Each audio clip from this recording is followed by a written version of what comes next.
Welcome to Paradise Road Restorations, your all Mopar channel. Today's feature Mopar is a 1956 Dodge Custom Royal Lancer. In 1956, the trim levels looked like this.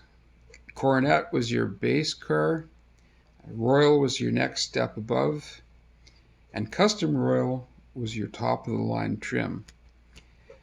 And if it was a Lancer, that meant that it was a hardtop. Hence the long-winded term Custom Royal Lancer.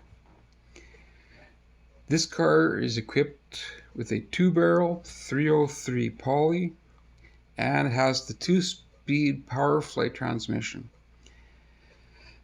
1956 was the first year that Dodge had the push-button transmission selector on the dash, and it was also the year that they changed over from 6-volt to 12-volt electrical systems.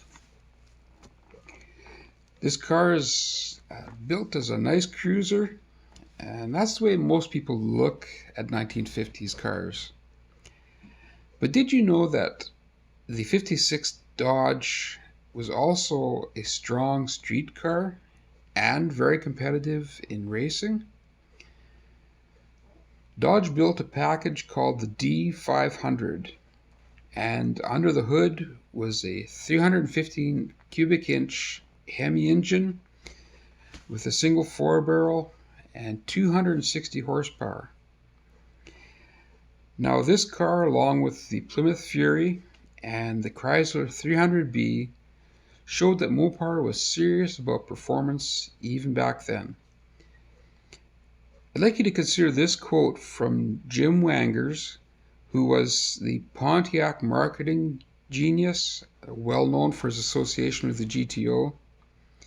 In his book, Glory Days, he said this about Mopar's efforts in 1956.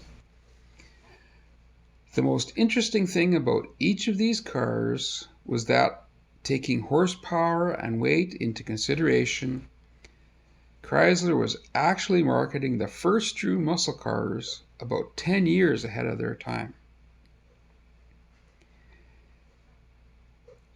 Over in NASCAR, Lee Petty, the father of Richard Petty and a 3-time NASCAR champion, was driving a 56 Dodge, and in fact, a 56 Dodge was in the winner's circle 11 times during that season.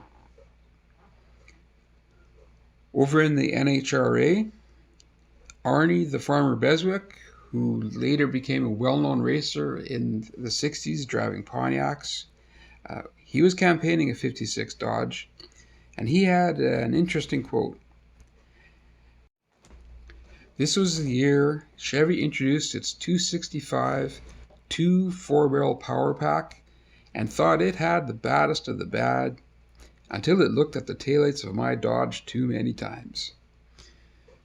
So in its day, the 56 was a capable performer. So the next time you see one, try to look past the fins. There were some pretty healthy performance options available too.